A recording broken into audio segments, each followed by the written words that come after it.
Welcome back to the deep dive.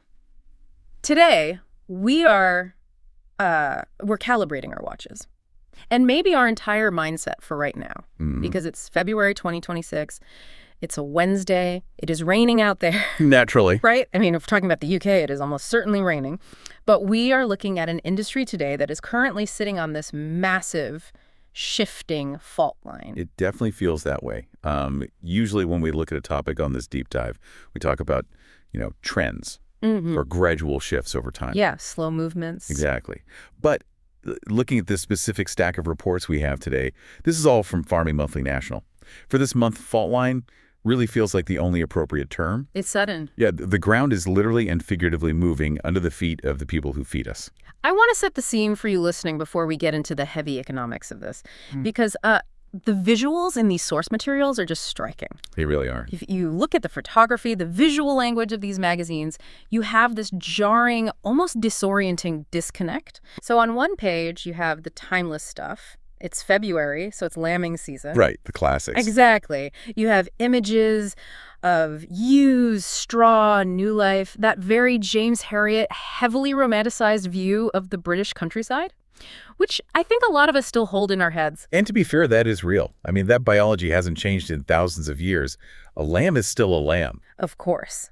But then you turn the page, and suddenly you aren't looking at nature at all. You are looking at heavy, futuristic industry. It's a complete pivot. You see a Pichon slurry tanker that looks like it was, I don't know, designed by NASA for a lunar colony. Shiny steel everywhere. Right, complex hydraulics. Then you see graphs of what they call prescription maps for tillage depth, and they look like architectural blueprints. More software code. Exactly.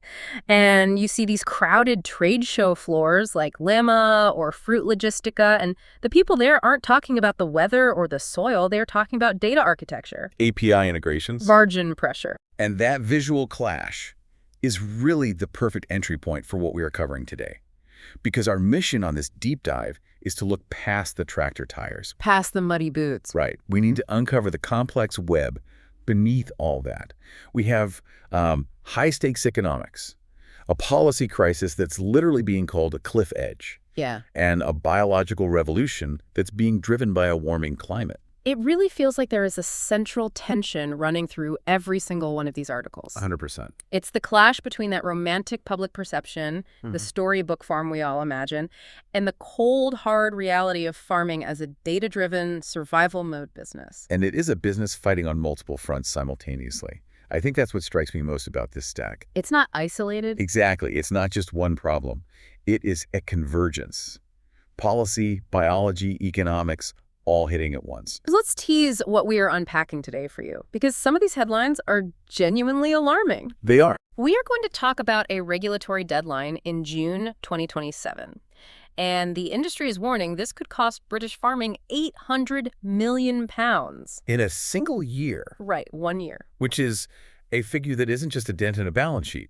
That would wipe out profitability for entire sectors of the industry. We're also going to talk about why 2025, being the warmest year on record, has effectively rolled out the red carpet for some unwanted guests. The pests. Yeah, bugs that used to be way too cold to live here but are now setting up shop. Biological threats literally marching north as the isotherms shift. You've got farmers using NIR sensors to turn their maize crops into real-time math equations. And we have a pretty shocking statistic about family pets, dogs specifically, causing nearly £2 million in damages. Which is a stat that tells us just as much about human psychology as it does about animal behavior. It really does. So let's get into it. We are starting with the money, and we are starting with the politics. Let's talk about this cliff edge. This is the story that is arguably keeping the most farm managers awake at night right now, even if it hasn't really hit the mainstream 6 o'clock news yet. We are looking at the Sanitary and Phytosanitary Agreement, or SPS. SPS, yeah. It sounds incredibly dry. It does. Like it sounds like something you just scroll past in a terms and conditions document on your phone. Right, you just click accept. But in this context, it's essentially a weapon. So define it for us. What is SPS? To put it simply, SPS covers the rules around food safety and animal and plant health. Okay. And in this context, we are talking about the relationship between the UK and the EU post-Brexit. Right. So the National Farmers Union, the NFU, has issued a very stark warning here. We are barreling toward a deadline in June 2027. Okay, June 2027. That is roughly 16 months from right now. What actually happens when the clock strikes midnight? The fear is an immediate and complete alignment with EU rules regarding plant protection products. Plant protection products. Let's clarify that. We're talking about the chemical toolkit, right? Pesticides, fungicides, herbicides. Exactly. Yeah. The medicines for crops, if you want to look at it that way. Okay. Now, here is the context you need to really understand this crisis. Since Great Britain left the EU's regulatory orbit back in January 2021, we've had a divergence. The split in the rules. Right. The UK established its own regulatory regime. And in that time, GB regulators have looked at the science and they've actually approved 4 new plant protection products that are not available in the EU. So we have tools in our shed right now that the European farmers do not have. Correct. And crucially, we have also renewed approvals for active ingredients that the EU might be phasing out, or just hasn't renewed yet. So the divergence is very real. Very real. So the warning from the NFU, which, by the way, is backed by a massive deep dive analysis from the Anderson Center. Commissioned by CropLife UK, I saw. Yes. Their warning is that if we hit this cliff edge of total alignment in 2027, those UK-specific tools become illegal instantly. Instantly. So it's not a phase out. Right. It's not a, use up whatever stock you have in the barn situation. The fear is a hard stop. Yeah. British farmers instantly lose access to those active ingredients overnight. And the Anderson Center put a huge price tag on that. They did, and it is staggering. Yeah. For the arable, horticulture, and sugar sectors alone, they estimate the cost would be between 500 million and 810 million pounds. In the first year. In the first year alone, yes. I want to push on that number a bit. 800 million pounds. Is that just because the alternative chemicals are more expensive to buy, or is there something more structural happening to the crop? It's not just about the price of the jug of chemicals. Right. It's about yield and viability. If you lose a specific fungicide that controls a specific disease in, say, sugar beet or wheat, and you don't have a backup alternative, the crop simply fails. It just dies. Or the yield drops by 20%. Or, and this is perhaps the most painful scenario, the quality drops so much that it can't be sold for human consumption anymore. Oh, wow. So it goes from being high-value bread wheat to animal feed, Yeah. which pays a fraction of the price. So the margin vanishes. Exactly. The report is very specific about this. It says this leads to a loss of yield and an inability to control pests and diseases in combinable crops and roots. So we aren't talking about, this is slightly more annoying or expensive to grow. We are talking about farmers effectively saying, I cannot grow this crop anymore. Precisely. It becomes economically impossible. And we have to look at the human element here, too. Yeah, the source material quotes Tom Bradshaw, the NFU president, and Jamie Burrows, the Crops Board chair. Right. And they aren't just talking about spreadsheets. They note that farmers are already facing one of the worst harvests in a generation. Because of the weather we've had leading up to this point. Exactly. The ground has been incredibly wet, planting was delayed for months, business confidence is already at absolute rock bottom. So this isn't just some abstract policy tweak in Westminster. No. Bradshaw and Burrows are framing this as a literal threat to the fundamental viability of these rural businesses. Because if you take an industry that is already on its knees from weather and high input costs, and then you kick away the crutches, the tools they use to protect what little harvest they actually have. That's the cliff edge. But surely, if you're listening to this, the counter-argument is safety, right? If the EU has banned them, shouldn't we ban them too? Well, that is the NFU's core point of contention. These aren't rogue, dangerous chemicals slipping through the cracks. Okay. These 4 new products that were approved since 2021 underwent rigorous sustainability and safety testing in the UK by UK regulators. So the science says they're safe. Under our metrics, yes.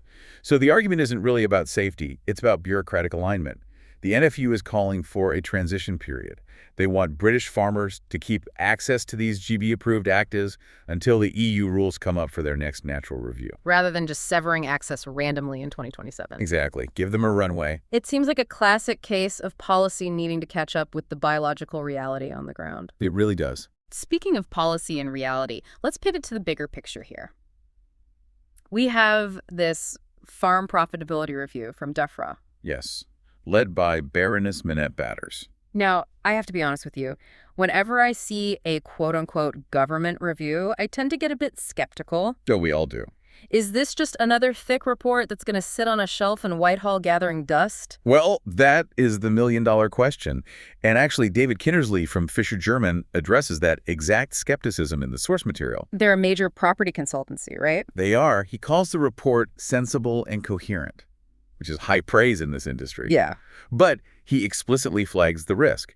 He says with significant pressures on public finances and limited political bandwidth, there's a real danger the recommendations won't actually happen. Right. Limited political bandwidth, which is a very polite diplomatic way of saying the government has other bigger problems. Exactly. But what is the report actually saying? What's the core argument she's making? The core argument is an attempt to completely reframe how the nation sees farming.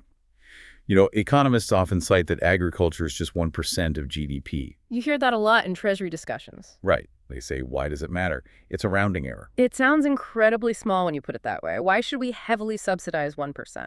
Baroness Batters argues that view is dangerously narrow. The report emphasizes that farming underpins the entire food and drink ecosystem in this country. The foundation of it all. Yes. It underpins rural employment. Mm-hmm. If you remove the farm, you don't just lose the field of wheat. You lose the mill, the bakery, the logistics network, the packaging companies, the advertising agencies. The multiplier effect. Exactly. Yeah. And interestingly, it draws a direct line to health. Okay, how so? This connects back to the Dimbleby food strategy from a few years ago. The review argues you cannot separate domestic food production from national health, specifically obesity and NHS costs. Oh, wow. So growing better food here is actually a healthcare strategy. That's the argument. If you rely entirely on cheap imports, you have significantly lost control over quality and nutritional standards. A robust British farming sector is a tool to fight diet-related illness.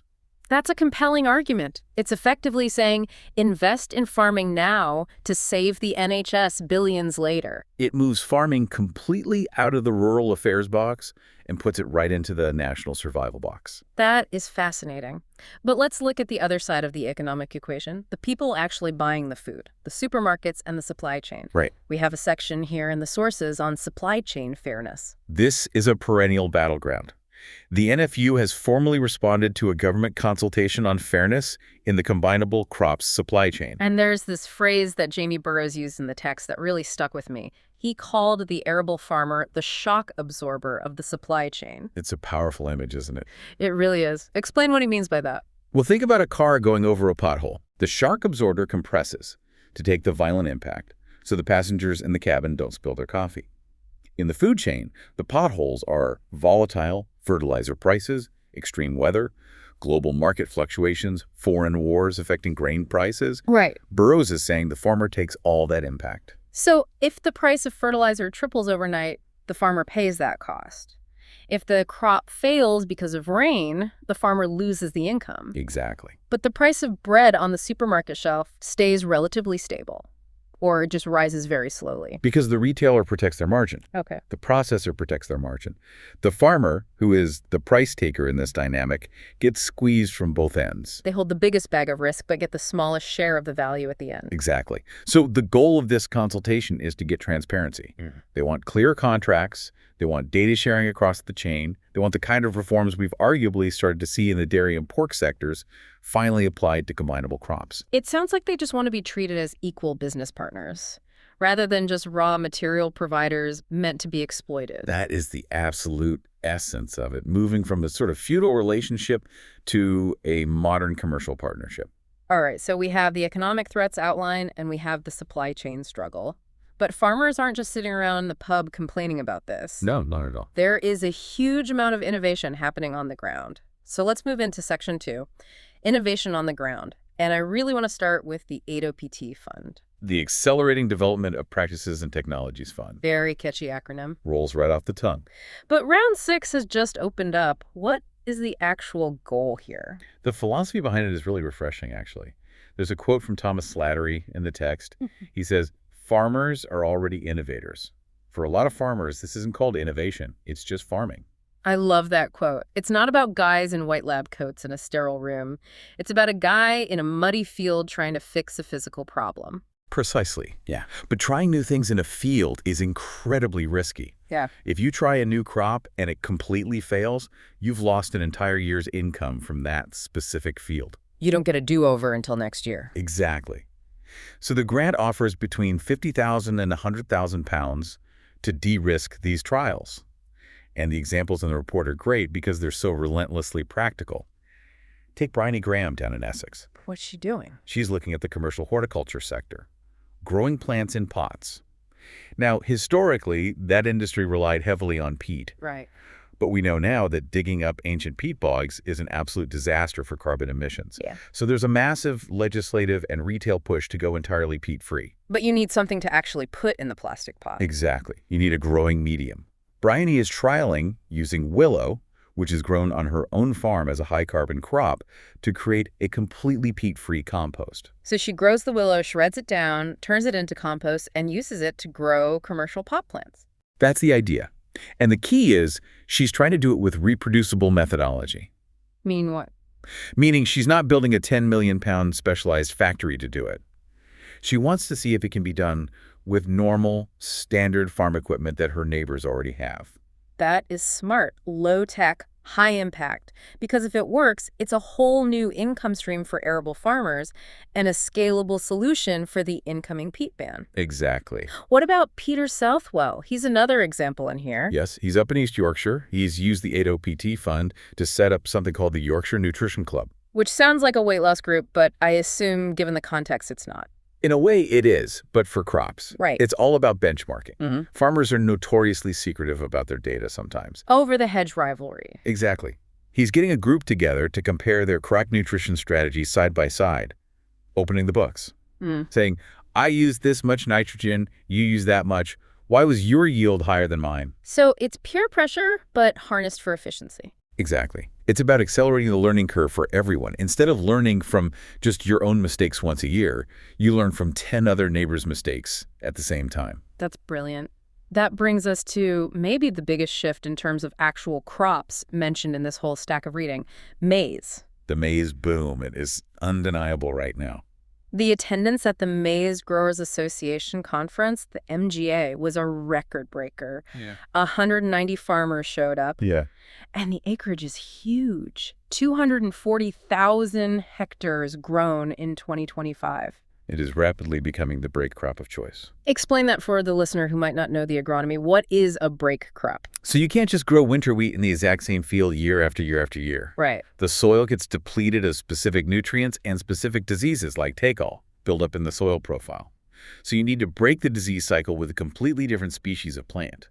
Traditionally in the UK, what was that? Traditionally, it was oilseed rape, those bright fluorescent yellow fields you see everywhere in summer. Right, the yellow patchwork quilt from the train window. Exactly. But oilseed rape has become incredibly risky to grow. Why? Since the ban on neonicotinoid pesticides, the cabbage stem flea beetle has been absolutely decimating crops. You spend the money to plant it, the beetle eats it as soon as it emerges, and you lose everything. A total write-off. Yes. And spring barley, which is another common option, suffers really badly in droughts, which, as we know, we are seeing a lot more of. So farmers are desperately looking for a reliable alternative. Enter maize. But maize isn't just plant it and forget it, right? It seems like from the reading, it's being treated with a level of scientific precision I really didn't expect for corn. No, you're right. We have this case study in the magazine of Will Oliver. Will Oliver. He is basically the poster child for this new data-driven approach to maize. He farms 2,000 acres near Nuneaton, and he's not just planting corn and hoping for rain. He's integrating it into a fully circular system. He's using poultry litter, right? Yes. He has on-farm poultry production alongside the crops. He takes the litter from the sheds, about 1,900 tons of it every single year, and uses it as organic fertilizer for the maize. Which cuts his chemical fertilizer bill massively. Hugely. Then he stacks that practice with the Sustainable Farming Incentive Payments from the government, the SFI, which earns him another 406 countries per hectare. Wow. So he's saving money on inputs, he's getting paid by the government for sustainable soil practices, and he's getting a high-yield crop at the end of it. And his mantra is test, test, test. He doesn't guess how much nitrogen the crop needs. He justifies every single decision with hard soil data. And the tech involved here is just mind-blowing. We're not talking about a guy walking the field with a notebook anymore. No. The source mentions Ben Abal from Dyson Farming. Dyson, as in the vacuum cleaners. The very same. So James Dyson is actually one of the largest private landowners in the UK now, but Ben A. Bell is using something called Bilberry Smart Spraying. This is fascinating technology. Yeah. Truly. Traditionally, if you have weeds in a field, you load up the sprayer and you spray the entire field. Broad brush. Which is wasteful. Incredibly wasteful. Bilberry puts high-speed cameras on the sprayer boom itself. It uses artificial intelligence to look at the ground as the tractor moves, identify a weed in milliseconds, and trigger a specific individual nozzle to spray just that weed. That's incredible. It doesn't spray the crop, it doesn't spray the bare soil, just the weed. Just the target. That must save an absolute fortune in chemical. Huge savings. And obviously, it's miles better for the environment because you are using up to 90% less herbicide overall. Then you also have John Deere's Harvest Lab 3000 NIR sensor. Right. This is the one that turns the crop into math. Explain how that works for us. So NIR stands for near infrared. This sensor sits right on the spout of the forage harvester. As the maize is being chopped up and blown into the trailer driving alongside, the sensor shines a light beam through the stream of flying crop. Like a laser scanner at a supermarket checkout. Pretty much. And by analyzing how the light reflects back instantly, it can calculate the microscopic constituents of the crop in real time. Moisture levels, starch content, protein. So you know exactly how nutritious that trailer load is before it even leaves the field? Yes, down to the decimal point. Yeah. Which means you can adjust how you feed it to your dairy cows or your anaerobic digester instantly. It transforms farming from simply growing stuff to managing energy and data flows. It really completely shatters that muddy boots, pitchfork stereotype. It does. But there is one area of farming that is notoriously stuck in the past, and that is paperwork. Oh, the absolute bane of every farmer's existence. We have a report here from the Oxford Farming Conference about reforming Red Tractor, the farm assurance scheme. The quote from the conference session was very telling. They said the most exhausting part of farming today is not the physical manual labor, it's the paperwork. Which is really saying something when you're wrestling sheep or lifting bags of seed for a living. Indeed. The shift they are pushing for here is moving from filing cabinets full of ring binders to digital portals. Yeah. But the real headline is the collaboration happening behind the scenes. There's a specific success story mentioned between Red Tractor and Tesco. Tesco the supermarket. Yes. Previously, if you were a farmer supplying Tesco, you might have a grueling Red Tractor audit one week and then a totally separate Tesco audit the next week. 2 inspectors, 2 days of stress, duplicate paperwork. Exactly. They finally combined them. Common sense prevails. Finally. And the future vision they discussed is automated data collection, connecting the dots seamlessly. How does that work in practice? Well, you have robot milkers recording cow yield automatically. You have herd management software recording health and vaccinations. You have government databases like BCMS tracking animal movements. Right. Why should a farmer have to sit at a kitchen table at 10 p.m. and type that exact same data into a separate Red Tractor form? The goal is to build APIs so the systems talk to each other. So the farmer doesn't have to. Don't type it twice. A good rule for life. Absolutely. Okay, so we've covered the money, the supply chains, and the incredible tech. Now we need to talk about the threats. And not the policy kind, like the SPS cliff edge. The biological kind. Section 3, biological threat. This is where the climate reality really hits home for this industry. It is. The source material states it very clearly. 2025 was the warmest year on record in the UK. The average temperature for the year was over 10 degrees Celsius. And, while the general public might really enjoy a warmer summer or a milder winter, Dr. Debbie Hemming from the Met Office is sounding a massive alarm in these pages. What's her warning? She warns that pests that were historically way too cold to survive in the UK, or at least couldn't survive the winter frosts, are now moving in permanently. They're packing their bags and heading north across the channel. They are. The Met Office has actually launched a UK climate pest risk web tool to track this.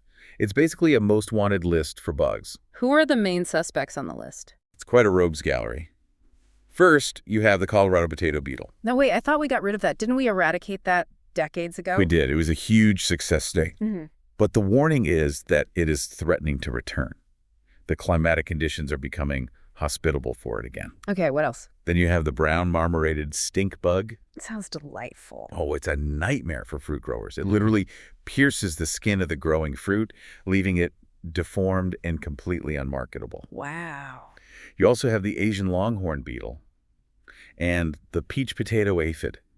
These aren't just minor garden annoyances. They threaten commercial forestry and our national food security. It totally changes the game for the grower. I mean, if you've farmed your whole life knowing these are the 3 pests I deal with every June, Right. and suddenly there's a totally new player on the pitch that you don't even know how to identify, let alone handle, that is terrifying. And incredibly expensive. And it connects perfectly back to the SPS agreement we started the show with. But if these new aggressive pests arrive, farmers need the chemical tools to fight them.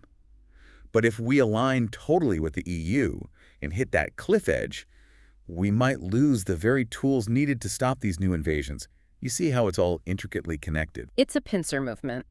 Climate change brings the pests to the front door, and policy takes away the weapons to fight them. A very apt description. There is another threat in this section, though, one that is entirely human-driven and entirely preventable: livestock worrying. Dog attacks. Yeah. This is a really difficult topic to read about. The statistics from NFU Mutual in this report are just grim. The cost of dog attacks on livestock rose 10% in 2025 alone. And the total financial cost? It's now estimated at £1.95 million. Nearly £2 million. That is money straight out of farmers' pockets because people can't control their pets. But the money is secondary to the emotional toll. Yeah. The source quotes Hannah Binns. She's a rural affairs specialist. But more importantly, she's a sheep farmer's daughter. She talks about the absolute heartbreak of going out in the morning and finding dead or severely injured lambs. Especially during lambing season, like we saw in those photos, it's horrific. And what's deeply frustrating about this issue is the total disconnect from the public. They surveyed 1,407 dog owners for this report. And what did they find? 64% of owners do not believe their dog could ever harm animals. They have this, my fluffy wouldn't hurt a fly mentality. That is the core of the problem right there, the denial. It gets worse. 57% of them admit to letting their dogs off lead in the open countryside. Around livestock. Yes. And 1 in 10 openly admit their dog has absolutely no recall. So they let a predator, because biologically a dog is a predator, off a lead in a field full of prey animals, knowing full well they can't call it back, simply because they choose to believe it won't bite. That is the exact psychology we are dealing with. And it's exactly why the Dogs Protection of Livestock Amendment Act was passed recently. What does the act actually do? It gives the police significantly more power to investigate these attacks, gather DNA evidence, and prosecute. But legislation can really only do so much against that level of public denial. There is some practical advice in the source, though, for walkers, a sort of rule of thumb. Yes. The rule of thumb is simple. Keep dogs on short leads around sheep. Always. Right. But, and this is a vital caveat for human safety, if you are walking through a field of cattle and the cattle start chasing you and the dog, let the dog go. Right. Drop the lead. Don't die trying to save the dog. The cows are generally chasing the dog. They see it as a wolf. They aren't interested in you. Exactly. Let the dog run away. It's faster than you are, and you get yourself out of the field safely. Good advice. Let's move to something a bit more uplifting. Section 4. Community, machinery, and the big build. We have some great reports from the agricultural show circuit. The Doe Show. Yeah. The 67th annual one. I love the description of this event in the magazine. It feels like a mix of a high-end business conference and a local village fete. It really is. It's a massive social hub for the region. But if you look closely at the reporting, you can see the underlying economic indicators. The report specifically mentions that 0% finance offers were a massive draw for the crowds this year. What does that tell you as an expert? Is that just a standard good deal, or is it a symptom of something else? It tells me that manufacturers are desperate to move physical stock. Okay. In the high interest rate environment we've been in recently, offering 0% finance costs the dealer or the manufacturer serious money. They essentially subsidize the loan. Right. They're doing it because farmers are incredibly hesitant to spend cash right now. It's a flashing red sign of that low business confidence we mentioned earlier. But despite the hesitation, the tech on display is still incredibly impressive. They mention the Kawasaki Mule demonstrations. Testing the maneuverability. Yeah. And the Vaderstad tech. The Vaderstad E-services for their top-down and Opus machines, again, it fits our central theme perfectly. These are massive, heavy tillage machines, but they use prescription maps to adjust their tillage depth automatically while driving across the field. So the driver doesn't even touch the controls. Nope. The tractor is making millimeter decisions based on satellite data loaded into it before it even entered the gate. It's the robot revolution, just happening one furrow at a time. Indeed. Now, for a genuinely heartwarming story from the community, the Scottish young farmers. This is an incredible effort. They held a series of Burns Night Suppers in East and West Scotland. And they raised some very serious cash. £100,000. In one night. In one single night. That is genuinely astonishing. It brings their total fundraising campaign. They call it the Big Bill to £900,000. Wow. What are they building? They're building a permanent, dedicated home for the Scottish Association of Young Farmers Clubs at the Royal Highland Showground. It really shows the resilience of the rural community. Even when times are incredibly tough, and we've spent the last hour establishing just how tough they are, they rally together for the next generation. And there was a great little detail about the auction they held that night. Oh, the tomato grower. Yes, Jim Shanks. He donated a 1-hour private flight for the auction in his own personal aircraft. That is a very cool prize. Win a flight with a tomato farmer. It highlights that farmers are a pretty diverse bunch. But more importantly, it shows that the next generation, who, by the way, were supported by major political figures like First Minister John Swinney, who actually attended, they are investing in their own future. They aren't planning to pack up and leave the industry. Exactly. They are literally building a permanent home in brick and mortar. That speaks volumes about their long-term commitment, despite the cliff edges. Absolutely. And just quickly before we move to wrap up, there was one smaller regulatory win mentioned in the back of the magazine: the carriage of dangerous goods. Yes. Very unsexy, but absolutely vital.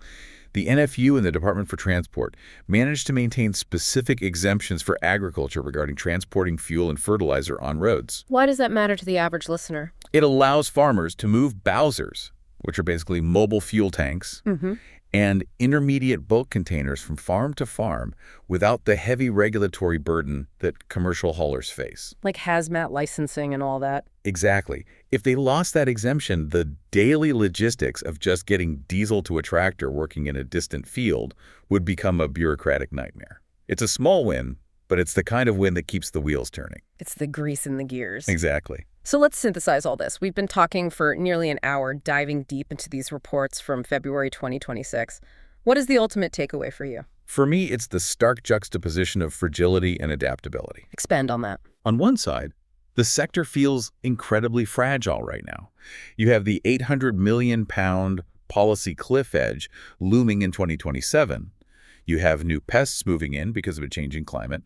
You have volatile supply chain costs. It really feels like the walls are closing in on them. But then you look at the adaptability.